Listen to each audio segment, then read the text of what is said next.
Welcome to Carter Training Center. Hit like and subscribe.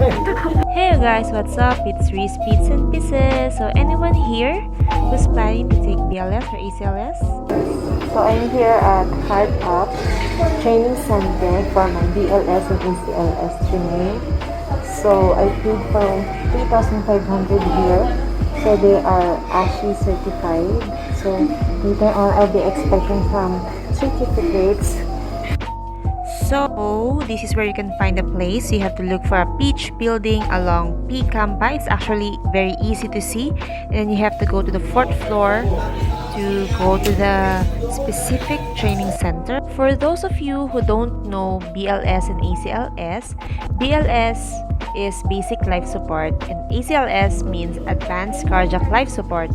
They are actually two important emergency medical responses which involve series of steps in order to save a life when the heart stops beating. So ideally, BLS is a must-know. Imagine if there is someone unconscious, no pulse and breathing. BLS, you can actually save a life, but of course you have to be certified in order to do that. And ACLS is intended to those healthcare professionals who participate in cardiopulmonary emergencies. BLS is more about doing CPR or compressions and giving artificial airways. ACLS is more on reading and interpreting ECGs, understanding cardiac drugs, and to manage signs and symptoms associated during arrest and post-arrest. So yes, if ever you are familiar with the term code, like code or something like code 99, code blue, code red, that actually depends on the hospital. So this is the code team and they are trained to respond in such cases. Some hospitals would have a different set of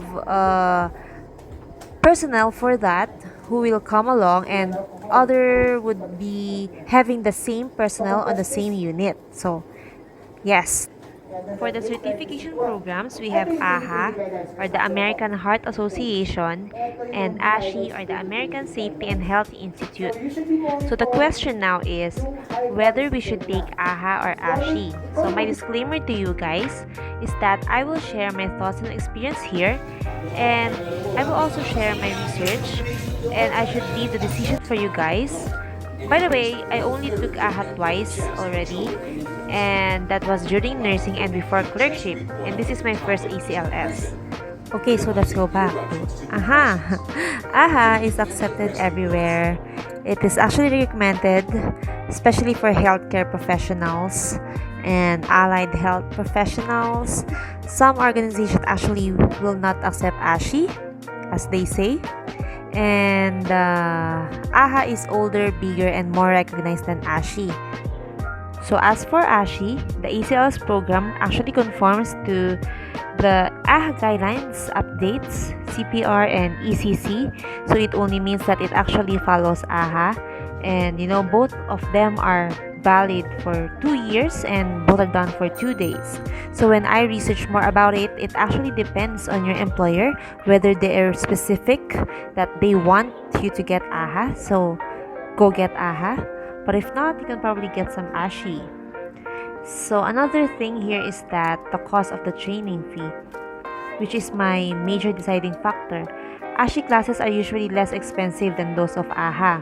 So there's actually a big difference here when I scouted for prices. So for this, I only have to pay 3,500 versus the I think that was 9 to 11,000 for a promo bundle of BLS and ACLS. So I actually don't want to ask my parents anymore. So I went to Ashi. I want to have the learning ASAP. So yes, I still got my goal. I had my certificates with me, and I also have the learnings, and it's still certified. I'm still certified, right? Okay, I think that's enough for an intro, and now I want to have a shout out to those nurses, mga ma'am and mga sir, na frontliners na kasama ko. I wasn't able to get all of your names, but truly thank you for being there with me. At syempre, nagtulungan tayo with this code demonstration. So, when you think about it, I'm already a licensed MD right now and ako na yung doc, doc, doc. Ayun. And hindi na pwede yung CPR lang yung alam, push hard, push fast. Of course, you need to know now that when you give order, you have to consider different cases sa patient, and if this is allowed to him or her, you consider the vital signs. So, you oversee everything that is happening. All the roles and responsibilities are appropriately acted upon by the members of the code team. So yes, the role of the leader, you really have to oversee the roles, and then you have to manage the case actively, and you have to look at the ECG, the heart rhythm, and to see whether you have to treat the rhythm or the symptoms first. Before, when we were on our duties, we just have to do our push and ambo bagging, bag valve mask, but that's no longer the deal anymore because you're already the doctor. You have to know even the duration, if it's already okay to give that or not. Actually, it was a bit new to me because, like I said, I did not have any experience to be a team leader before, and we did not actually think about the duration of the medications, how many we were given already, and yes, it's actually a lot to take in. Have developed love for EM, and that's partly because of Kim Sabu in Romantic Doctor. Yes, so yes, here being the only doctor, I really felt a bit pressured because I think I am judged. Lol. Peace out, y'all. And yes, overall, the experience was good. And in our training, we were rotated to every role. Again, the role airway manager, electricity tech, the one who does the cardioversion or defibrillation, record or timer, medication administrator, compressor, and the leader. So we had our spills, and we really have to think about the things simultaneously. So as to move as one. So having said that, I would like to thank Sir Aaron and the other sir. I'm sorry, I forgot the name. For, of course, imparting your knowledge to us. Some are case-based, and really, they taught the must-know high-yield parts in the easiest way possible. Yes, and since we have mentioned it anyway, let's talk more about the training proper. So let's talk about it. So what I like about this one is that my way of learning is somehow fitting to their discussion, because if you know me, I don't really like memorizing, and the way they did it was there's a lot of repetition, and there's also the analysis, case-based questions that made us think. But of course, they have discussed about the answers.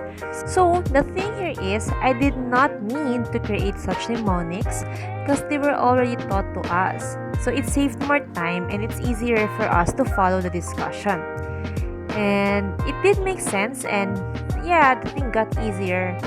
Because imagine yourself not thinking about memorizing, but you came out with learnings. So yeah, they had a lot of repetitions that if you participate, you would really not go out to the room without any learnings. I also met Batman in a different way. So this is related to ECG. It makes eyeballing easier.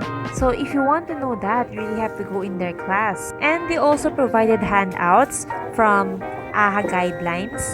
And they also have their own summary. So usually when I study, what I do is I simplify the must-knows, then consolidate ideas, and I create mnemonics in my head. Of course, the mnemonics must be something relevant and easy to remember, because sometimes it is the mnemonics that is hard to remember. So yeah, it's like something that I can grasp easily, just like a reflex in a split of a second, just so I have a springboard for a concept. So you might think that because of the mnemonics I have shallow knowledge, but of course we also have to consider the technicalities. We have to go deeper for our own learnings, and it's a must that you understand the concept as your foundation. And I believe that it's important for a doctor or being in the allied profession. Anyway, it's still the real cases in the in the real world that will help you master it like a muscle memory. They also emphasize the difference of 2015 AHA and 2020 AHA guidelines. So it's actually the reason why it's important to be updated every 2 years, because there might be an evidence-based change that may increase the livelihood and the survival of your patient. Flushing index CC, back to PBO, basic urgency, then 2 minutes, guys. analyzing. Then, patient is on. Patient is on AFib. Okay. Check the pulse, please. Pause. Please give positive. Okay, good. Meron pa tayo remaining dose on deltasem, no? Since nag-DC tayo. We are about to introduce what? Cold saline for degrees Celsius. For how long? For 12 to 48 hours to maintain 32 to 26 degrees So Celsius. now let me show you the other facilities here, their dummies and their setups. Okay, so I'm gonna show you around. This is the receiving area. As soon as you open the door, you can see the classroom setup. You can see the office here, the coffee station, and then you can see the sanitation station. So you can see the chairs here. We were advised to sit one seat apart to maintain social distancing. So I will show you what's inside. So here, they have different dummies here, which are working. They are working. They have light indicators. And there, they have PED sets, which are working. So it's actually good. The class area is here. They also have dummies here, there, and that's the area of the front area, the teachings, and they also have disinfecting area here. Alright, so that's where you put your self gloves.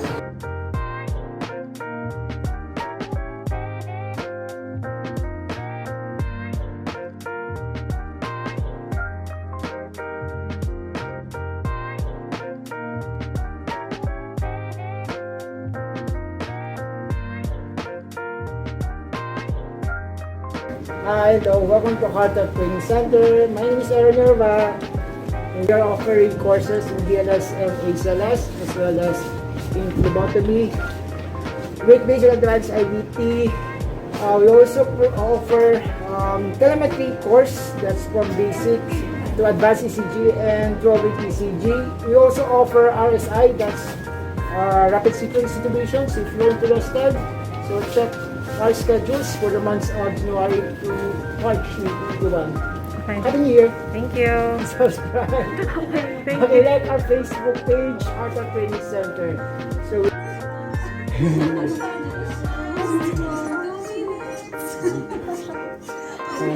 Guys, I think that's the end of it, and thank you for watching. Hope you enjoyed the video, and join me on my next vlog. Thank you so much, and follow me.